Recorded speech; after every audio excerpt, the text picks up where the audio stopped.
सोचिए, एक ऐसा इंसान जो एक छोटे से गांव से निकला हो, बचपन में अखबार बेचकर जिसने अपनी पढ़ाई का खर्च उठाया, और फिर एक दिन वो देश के सबसे ऊंचे पद पर पहुंच गया।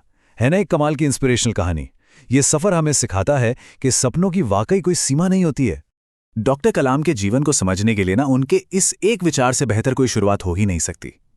सपने वो नहीं जो नींद में आए, सपने वो हैं जो आपको नींद ना आने दें। ये सिर्फ एक लाइन नहीं है, ये उनके पूरे जीवन का, उनकी पूरी फिलॉसफी का निचोड़ है। और यही तो उनके जीवन की कहानी है। एक लड़का जो अखबार बेचता था, और वही लड़का आगे चलकर पूरे देश का नेतृत्व करता है। सोचिए, एक तरफ इतना संघर्ष और दूसरी तरफ भारत का राष्ट्रपति पद। ये जो अनबिलीवेबल जर्नी है ये हमें दिखाती है कि अगर इरादे पक्के हों और मेहनत में कोई कमी ना हो तो कुछ भी, सच में कुछ भी हासिल किया जा सकता है।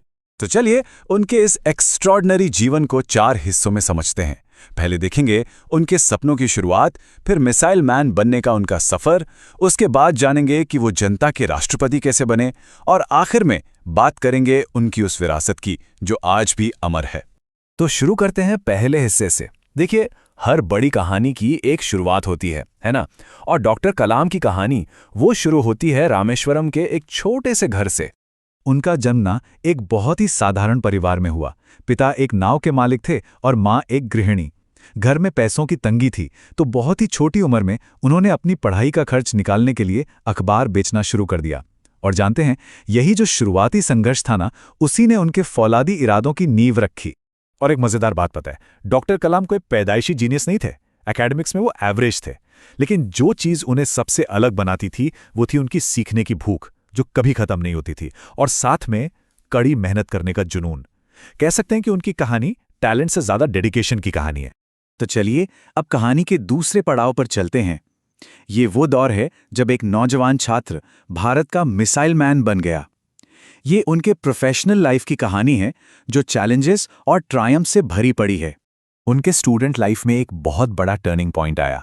मद्रास इंस्टीट्यूट ऑफ टेक्नोलॉजी में उन्हें एक एयरक्राफ्ट डिजाइन प्रोजेक्ट मिला, लेकिन वो डेडलाइन मिस कर रहे थे। अब ये एक ऐसी सिचुएशन थी जहां कोई भी हिम्मत हार सकता था।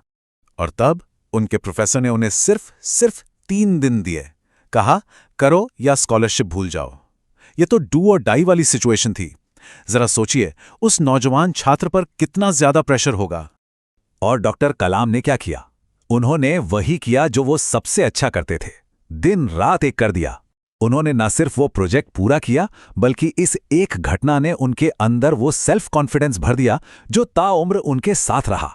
ये दिखाता है कि कैसे एक मुश्किल चुनौती एक बहुत बड़ा मौका बन सकती है। और बस इसी आत्मविश्वास के साथ उन्होंने भारत की तकदीर बदलनी शुरू कर दी। 1960s में इसरो ज्वाइन किया और भारत का पहला सैटेलाइट लॉन्च व्हीकल SLV-3 बनाया। फिर 1980s में DRDO में मिसाइल प्रोग्राम को संभाला। उनका हर कदम देश को सेल्फ रिलायंट बना रहा था। और फिर आईं अग्नि और पृथ्वी जैसी मिसाइलें, जिन्होंने भारत की डिफेंस कैपेबिलिटीज को हमेशा हमेशा के लिए बदल कर रख दिया। लेकिन इतनी बड़ी बड़ी अचीवमेंट्स के बाद भी डॉक्टर कलाम हमेशा जमीन से जुड़े रहे। वो हमेशा कहते थे, मेरी सफलता मेरी टीम की सफलता है। ये लाइन उनकी लीडरशिप को कितने अच्छे से बताती है ना?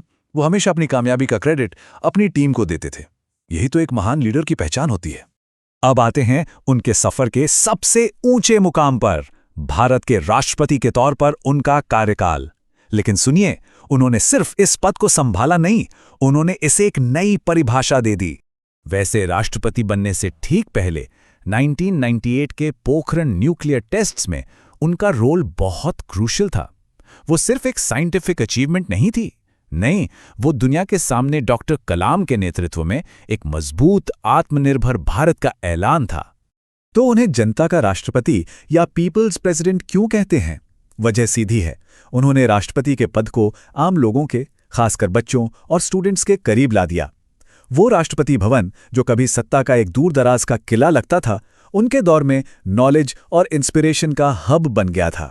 ये कंपैरिजन देखिए, सब कुछ साफ हो जाएगा कि उन्होंने इस रोल को कैसे बदल दिया।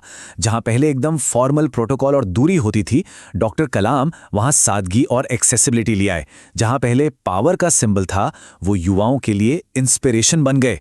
उन्होंने सारे प्रोटोकॉल तोड़कर सीधे लोगों के दिलों में जगह बनाई। और अब बात करते हैं आखिरी हिस्से की, उनकी उस विरासत की जो आज भी जिंदा है, जो आज भी हमें इंस्पायर करती है, क्योंकि उनका असर उनके पदों से कहीं कहीं ज्यादा बड़ा था। देखिए, डॉक्टर कलाम सिर्फ एक वैज्ञानिक या राष्ट्रपति ही नहीं थे, वो एक कमाल के लेखक भी थे। उनकी किताबें जैसे विंग्स ऑफ फायर या इग्नाइटेड माइंड्स आज भी लाखों नौजवानों को बड़े सपने देखने और उन्हें पूरा करने का हौसला देती हैं। इंडिया 2020 में तो उन्होंने देश के लिए एक पूरा विजन रखा था।